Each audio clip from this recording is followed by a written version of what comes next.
All right. So let's look a little bit at this Newsweek article, and then I'm gonna go further. It says this is dated January the 1988. Scientists are calling for Eve, I'm gonna read just as it is, but reluctantly, the name invokes too many wrong images.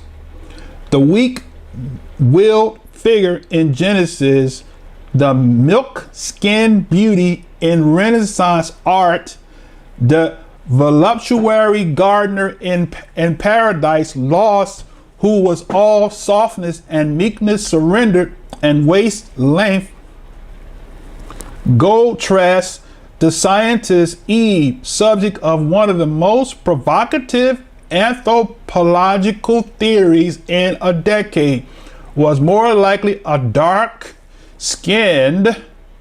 dark hair, which makes a whole nother difference. She didn't have blonde hair like the pictures we see, the Renaissance.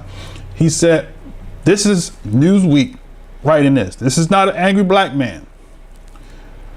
It says, was more likely a dark-haired, black-skinned woman roaming a hot savannah in search of food. She was a muscular as Martina Navratilova, whoever that is. Some of y'all probably know who that is. Maybe stronger, she might have torn animals apart with her hands.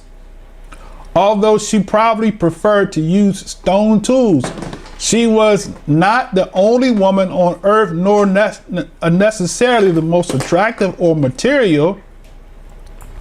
She was simply the most fruitful, if that is measured by success or propagating a certain set of genes.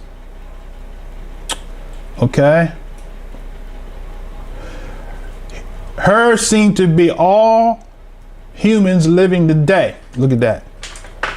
5 billion blood relatives. She was, by one rough estimate, your 10,000th great grandmother.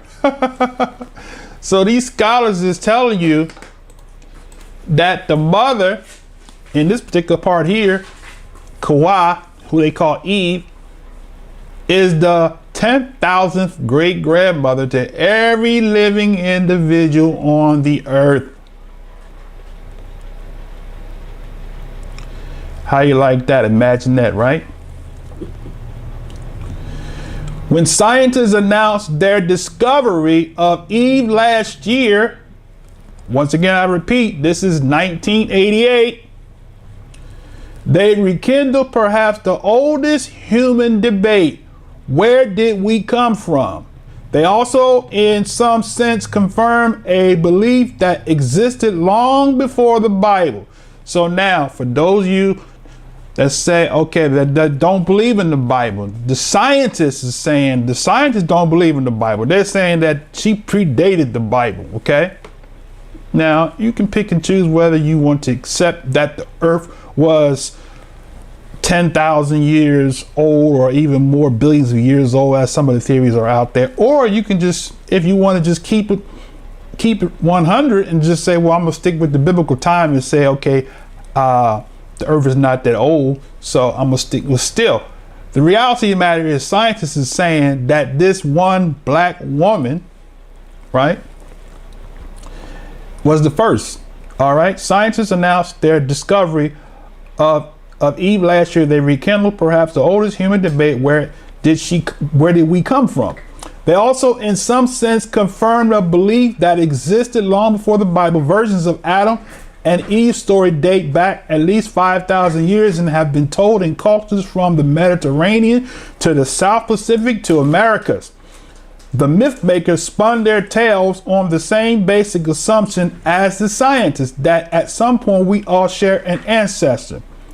The scientists don't claim to have found the first woman, merely a common ancestor, possibly one from the time when modern humans arose. What's startling about this Eve is that she lived 200,000 years ago. So now remember I just said 200,000 years ago. You can take it with a grain of salt, okay? The fact is, this woman is the common ancestor, is the point I'm bringing out in this article. All right? This day not only upsets fundamentalists, the Bible Eve was calculated to have lived 5.992 years ago. It challenges many evolution's convictions that the human family tree began much earlier. Okay. All right. So the end result of it is that the scientists, whether they believe in the Bible or not, are telling you that the ancestor that every person that's alive today can connect to was a black woman.